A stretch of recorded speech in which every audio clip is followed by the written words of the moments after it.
What if I told you that in Little Nightmares you aren't playing as the victim, but as the origin of the nightmare itself? From the drowning secrets of the nest to the infinite loop of the signal tower, the truth about Six is darker than any monster she's ever faced. Today we unravel the cycle Little Nightmares.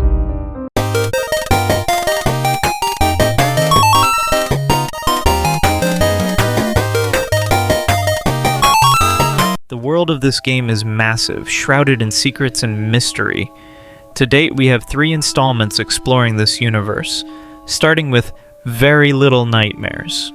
In this part, we play as a character who resembles Six, trapped in an ancient mansion built on a cliffside in the middle of the sea known as the Nest. Although she looks like Six, she is a completely different character, simply known as the girl in the yellow raincoat. She eventually loses this raincoat while being pursued by a feral girl called the Pretender. As you can tell by her hair, this is definitely not Six. However, Six is in the game as a prisoner trying to escape alongside the girl in the yellow raincoat. Six successfully escapes on a wooden plank, unlike the girl in the yellow raincoat, who unfortunately meets her end by drowning. Moving on to the comic books, we see that Six managed to reach the wilderness where the hunter resides. While trying to evade him, she notices a boy climbing a tree. This is Mono. According to the official website, Mono is a child who hides behind a mask because he is shunned by others. Eventually, Six is captured by the hunter right in front of Mono, which is why Mono sets out to find and rescue her at the start of Little Nightmares 2. When Mono finds her, we notice several things in her room. First is the music box, which she used to comfort herself during her imprisonment.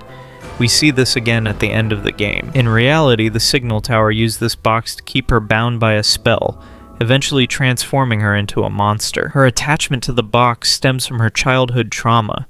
It was the only thing she had to cling to. Besides the box, there are scribbles on the wall drawn by Six, indicating she had been there for a long time.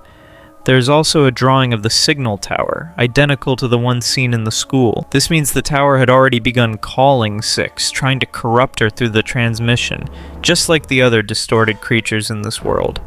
Essentially, the tower contacted Six before she even met Mono and began taking over her mind.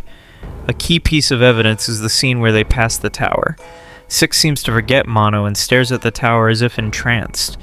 This might explain her rapid transformation when she was later imprisoned inside it. Furthermore, we see drawings of people with crossed out faces, signifying they are dead. Among them is a figure that looks like it's falling, a clear reference to the girl in the yellow raincoat. As for the other drawings, we'll get back to those at the end of the video. Regarding the yellow raincoat, it was washed ashore just like Six and was picked up by a resident of the Pale City.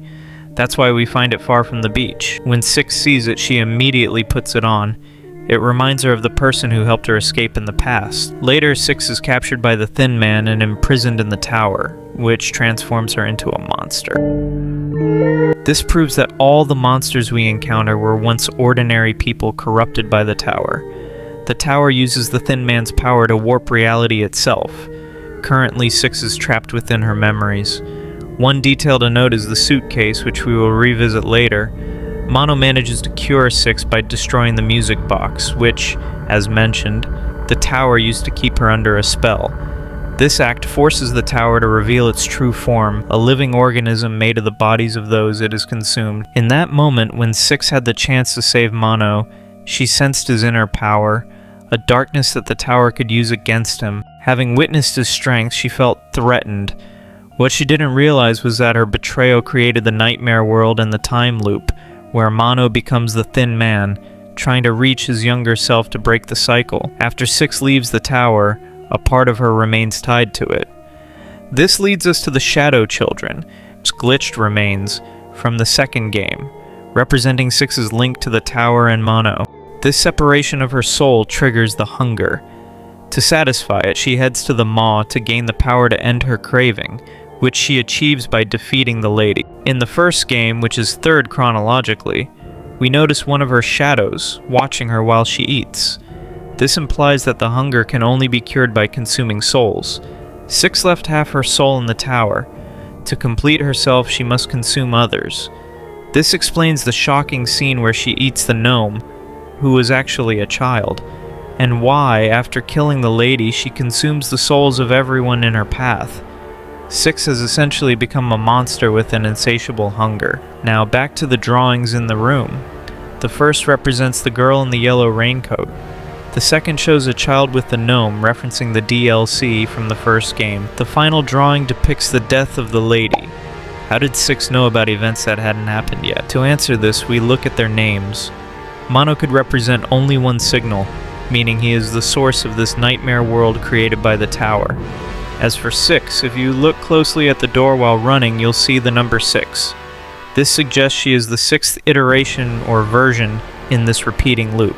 There were 5 others before her, and 6 is the one currently repeating the cycle. This explains her visions of the future. They are memories from previous versions of herself.